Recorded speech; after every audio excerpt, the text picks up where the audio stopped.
So guys, the question at the top of the key tonight, questions asked number 108, how can I scale my BPO business? How can I scale my BPO business?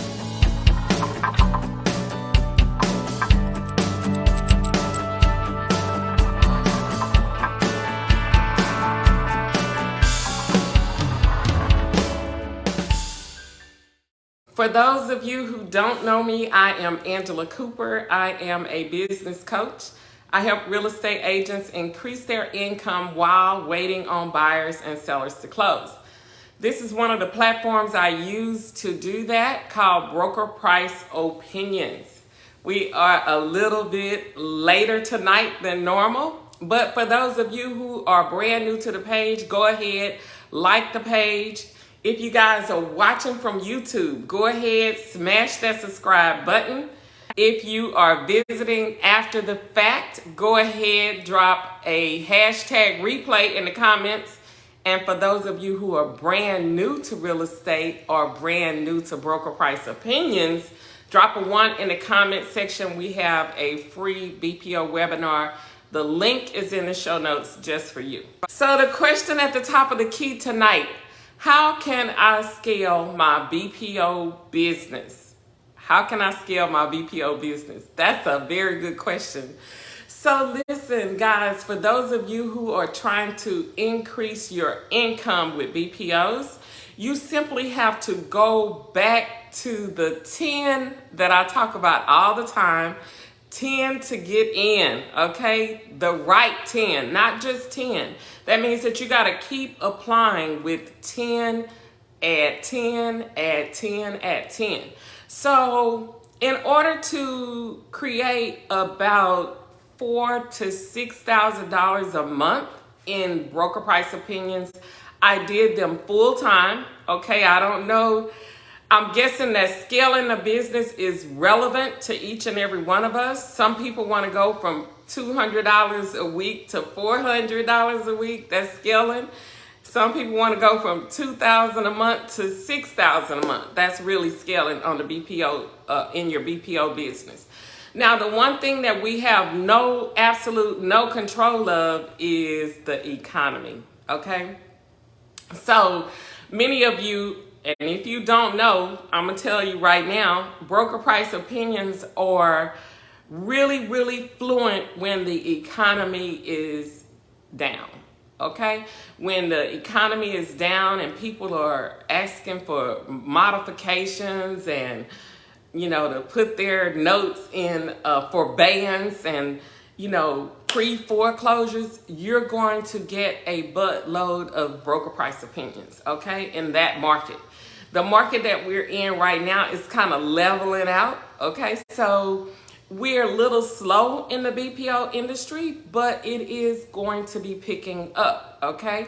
It will be picking up here pretty soon. A lot of agents, brokers, lenders, okay? I work for a lot of lenders as well. And, you know, some of them really believe that we're getting ready to, you know, get in that down economy. So if you're really trying to scale your BPO business, that's going to be the time for you to pick up more BPO work. But here's the thing. You got to be able to do your BPOs in 1 hour or less, okay? All of this 3 and 4 hours to do one BPO, 2 hours on a BPO, that's going to be out the game if you're trying to scale your BPO business. Also, you're going to need to add some more tools to the business, like a VA, a virtual assistant. You might need to do autofill. Some of you might need to do auto accept, okay? If you're not on the preferred vendors list, but you are good, get that, okay? You're pretty efficient at doing your BPOs. You can, you know, knock them out in 40 minutes to an hour, then yeah, you might be able to get on the auto acceptor system, okay? Now, are the BPO companies favorable of that? Most of them are not, okay? Most of them are not. Go ahead and put your question in the comment area and I'll get an answer for you. people are just coming on, so I'm just seeing people pop up and come on, so that looked like a question to me. So you guys get it? That's how you're going to scale your BPO business. You're going to always be looking for 10. You're going to focus on getting your BPOs done in 40 minutes to an hour. One BPO, that's 5 a day. For 5 days, that's 25 a week. Do the math at $40. Okay, but if you're trying to scale up to $4,000, $5,000, $6,000 a month, you need to be taking at least 10 to 15 BPOs per day. Okay, it's a chore, but that's what it's going to take for you to scale your business. I mean, the max I've probably made is about $7,000 a month on a consistent basis. Okay, all right. Question number 2. How do I give back a BPO after I've accepted it, and are there any repercussions? How do I give back a BPO after I've accepted it, and are there any repercussions? You don't want to give back your BPO after you've accepted it. You know, I realize that you've never done an interior before, but the interior is exactly like the exterior. The only difference is you have to go inside and do a picture of every room. If you're on Box Tour, you may have to do 2 photos for every room. I don't know any other platform that requests 2 photos for every room except Box Tour. If y'all do, I don't do a lot of these AMS and some of these platforms I don't do because I'm a preferred vendor for 5 or 6 different platforms now. So, you know, so let's get back to the question. Okay, can I give the BPO back after I accepted it? I don't care what the excuse is. Try to keep the BPO, okay? Because once you accept that BPO, if you give it back, it's going to drop your scores. You guys know that your goal, for those of you who are mastery students, you know the goal is to have at least a 95% and above on your monthly scores. Why are you doing that? You're trying to keep a 95% because you want to get in the preferred vendors program. Why do you want to get in the preferred vendors program? Because once you get on the preferred vendors program, you are automatically on an auto acceptor. Okay, they automatically give you time to answer whether or not you want that BPO. You see? So if you took a BPO in haste and, you know, unless it's an hour away, you want to go ahead and keep it. But if it's like an hour away, make them a counter offer, some ridiculous price that they're not going to want to pay if you really don't want to do it. You see? But you want to keep that BPO after you've accepted it, because if not, it's going to be a strike against you. I'm just saying. That's what the real deal is. It's going to be a strike against you. And every time you get a strike against you, it's so many points taken off for whatever infraction it is, whether it be a quality control kickback, like they're asking you for a clarification, or whether you want to refuse the BPO after you've accepted it. Whatever the case may be, there's going to be repercussion. You're going to lose points, so many points, because every BPO company is on a point system. And so you're going to lose so many points off your scorecard. If you don't know what the scorecard is, send an email to that company that you're working for and ask them, how can you see your scorecard every month? Because they do have one, okay? All right, so try to go out of your way not to send that BPO back. Do what you have to do to get it done, okay? All right, so that's enough said about that. So we're going to go on to question number 3, guys. Before we go to question number 3, we're going to do the drill. For those of you who are visiting for the first time on the page, go ahead, like the page. If you're watching from YouTube, go ahead, smash that subscribe button. If you're here after the fact, hashtag replay. And if you're brand new to real estate or brand new to Broker Price Opinions, drop a 1 in the comment area, guys, or check the show notes. We have a video, a BPO webinar, just for you. Okay? All right, so question number 3. Can I use a property in my evaluation that's not on MLS? Okay, now I'm not sure if this was a pocket listing or what. This person said they found something on Zillow. They couldn't find enough listings on the MLS, but they found something on Zillow. You can use that, but you do definitely need to make sure you put in your remarks in your comment area how they can find that property, because they're going to be looking for those comps that you're putting in your report. They're going to be looking for those on MLS, okay? However, they do give you the freedom to, find these properties on Trulia, Zillow, or wherever you can find them, realtor.com, because sometimes there are properties listed over there that's not on the MLS. Just make sure that it's an active listing, okay? You make sure it's an active listing, and you make sure you can give them all the information on where you found that listing, okay?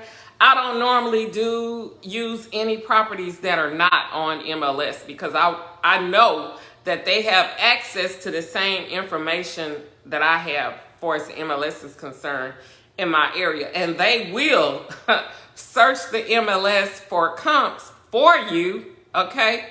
And if they find some, they're gonna ask you to use them.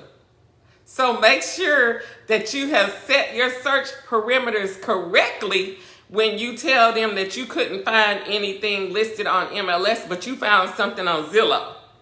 Make sure of that, because those are typically, if it's on Zillow and not on MLS, it's typically a private listing, okay? Question number 4, is there any way around the 2-year wait period? I applied for some BPO companies, and a couple of them was telling me that I needed to wait 2 years because I needed 2 years of BPO experience. Okay, yes, there is a way around that sometimes. First of all, if you've been a realtor for more than 2 years, you should not be saying that you don't have the experience, because if you've been doing comparative market analysis for more than 2 years, you have the experience to do BPOs.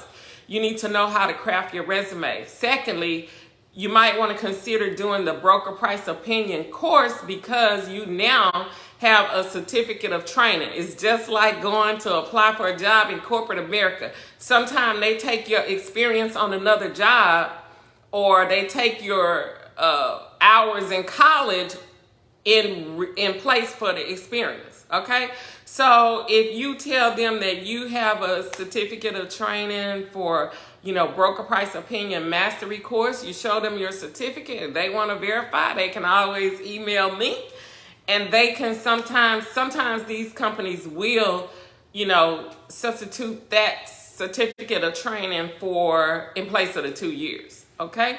So it does behoove you to take some type of training and produce a certificate of completion or a training certificate with them when they're asking you for 2 years. Some companies just flat out won't do it. But if you've had your real estate license more than 2 years, you should take the training and then list that as your experience, because you should have been doing comparative market analysis for the whole time you've been a real estate agent. And if you haven't, you need to take the BPO mastery course, because it's a whole module on how to do comparative market analysis, CMAs. That's what broker price opinions is all about anyway. It's about knowing how to do a CMA and then answer all the questions. When they attach that CMA to the report, they need you to be able to answer all those questions in that report and make adjustments and estimate repairs as needed, okay? So for that reason, it would behoove you to take some type of training, whether it be BPO mastery or whatever you see out there in the world, okay? Get you some training, and that could be a workaround for you having to wait those 2 years. It certainly works well for the companies that say, the 1 year experience. Okay, it certainly works very well for those companies. But, otherwise, then you want to start with some companies that don't require, your 2 years. Remember, the goal is for you to continue to apply with 10 to get in, and secure 5 to stay alive. Unless you are doing broker price opinions full time, and even if you're doing them full time, I've been working for 5 companies forever, okay? The same 5. I don't really fill in unless it's slow. Sure, you keep your credentials up with everybody so that when it is slow, you can reach out to those companies and get work from those BPO companies. But yeah, there's a lot of companies that don't even require a 1 year experience or 2 year experience. When you craft that resume correctly, and I list how to craft your resume correctly in the BPO training, then you most likely not gonna have that problem. Because I've talked to these companies personally, okay? And some of their top managers are saying that they are bypassing the 1 year and the 2 year requirement, especially when they have training. Okay, I hope I answered your question. Are there any more questions while we are live? Questions asked number 108. Do we have any more questions while we are live tonight? Drop your questions in the comment area. I'll give you guys a few minutes to do that. And then if not, we're going to keep it moving.